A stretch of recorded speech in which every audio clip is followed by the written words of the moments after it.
নমস্কার বন্ধুরা, কেমন আছেন সবাই? গল্প যেখানে সত্যি চ্যানেলের আরও একটি নতুন গল্পে আবারও আপনাদের সকলকে স্বাগত জানাই। ইতিমধ্যেই বহু মানুষ আমাদের সাথে যুক্ত হয়েছেন। আমরা তাদেরকে স্বাগত জানাই আমাদের চ্যানেলে। আরও যে সমস্ত মানুষ যুক্ত হচ্ছেন তাদের উদ্দেশ্যে জানাচ্ছি, যদি আমাদের চ্যানেলে নতুন হন তাহলে অবশ্যই আমাদের চ্যানেলটিকে সাবস্ক্রাইব করে পাশে থাকবেন। বেল আইকনটিকে অবশ্যই প্রেস করে নেবেন পরবর্তী গল্প যাতে খুব সহজে আপনাদের কাছে পৌঁছে যায় তার জন্য। আর যদি গল্পগুলো ভালো লাগে একটু কাছের মানুষদের সাথে শেয়ার করবেন, কমেন্টের মাধ্যমে জানাবেন কেমন লাগছে।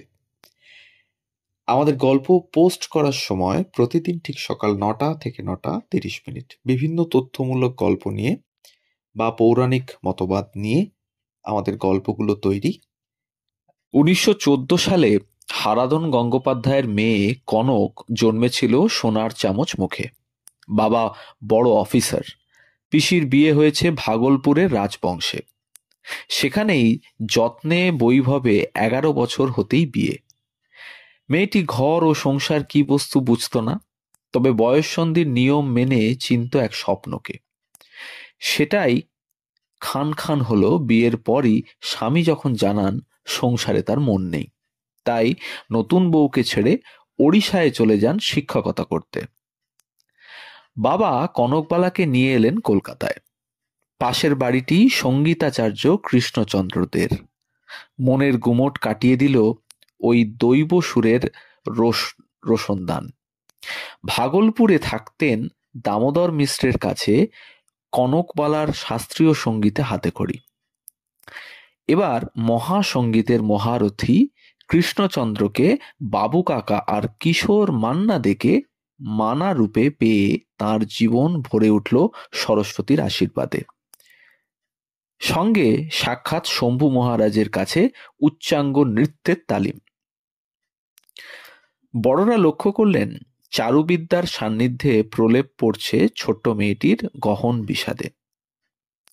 ভাগলপুরের রাজবাড়ির নাতি কুমুদলাল, পরে দাদামণি অশোক কুমার, তখন বোম্বাইয়ের রূপনগরে তরুণ তুর্কি।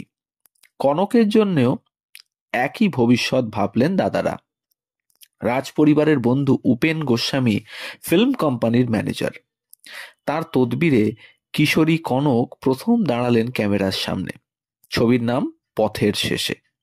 পরিচালক জ্যোতিষ মুখোপাধ্যায়। চরিত্র এক কম বয়সী বৈষ্ণবীর। পারিশ্রমিক 7.5 টাকা। অভিনয় শেষে জহর গঙ্গোপাধ্যায় নরেশ মিত্রদের দেখতে দেখতে সাজঘরে এসে তেল ঘষে মেকআপ তুলছিলেন ছায়াদেবী। পর্দা ওঠার আগেই কনকের নাম বদলে ছায়াদেবী রাখেন অশোক কুমারের মামিমা, তার বৌদি। 1936-এ পথের শেষে মুক্তি পেল। সে ছবিতে ছায়াকে দেখে বিস্মিত দুদে পরিচালক দেবী কুমার বসু। সোনার সংসারে নায়িকা হিসেবে প্রথমবার সই করান তাকে। দেবকীবাবু বাংলা ও হিন্দিতে তৈরি করলেন বিদ্যাপতি। রানী লক্ষ্মীর চরিত্রে পুরো ভারতকে বশ করলেন ছায়াদেবী। তার পারিশ্রমিক লাফিয়ে চলল পাহাড়ে। তবু নিউ থিয়েটার্স মহলে সুখের জল হাওয়া বেশি দিন সইল না ছায়াদেবীর। সপ্তপদী থেকেই সুচিত্রা হাত ধরে নিজস্ব মেকআপ রুমটিতে টেনে নিয়ে যেতেন তাকে। 7 পাকে বাঁধায় মেয়ের বাড়িতে তার শাশুড়িকে অগ্রাহ্য করে সিঁড়িতে গটগট করে উঠে যে দজ্জাল মা টেলিফোনের লাইনটা কোথা দিয়ে যাবে বলে মেয়েকে মাটিতে মিশিয়ে দিচ্ছিলেন, শিন ভাঙলে সেই মামের সখ্যই ছিল দেখার বিষয়। একসময় সিনেমার ভীষণ রকম পাবলিক লাইফে অতিষ্ঠ হয়ে দুজনেই যখন অন্তরালবাসিনী, তখনও অক্ষুণ্ণ ছিল তাদের যাতায়াত ফোনালাপ। সুচিত্রার মতো ছায়াদেবীকেও অনেকে গ্রেটা গার্বো বলতেন। প্রায় 60 বছরের অভিনয় জীবন তার। শেষ ছবিটি দেবশ্রীর সঙ্গে।